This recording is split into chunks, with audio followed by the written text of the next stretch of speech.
Salam aleyküm hər kəsə. Bu bizim öz maşınımın radiatorudur. Bunu sökmüşəm.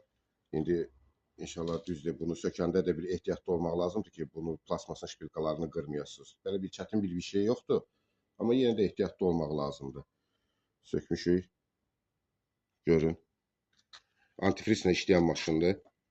Görün içi nə gündədir. Həmişə antifrizlə işləyən maşın olub bu. Bunun içində prokladkası da var. Bunu çıxardanda ehtiyatla çıxardasınız ki, bu prokladka tapılmır. Zədələməyəsiniz.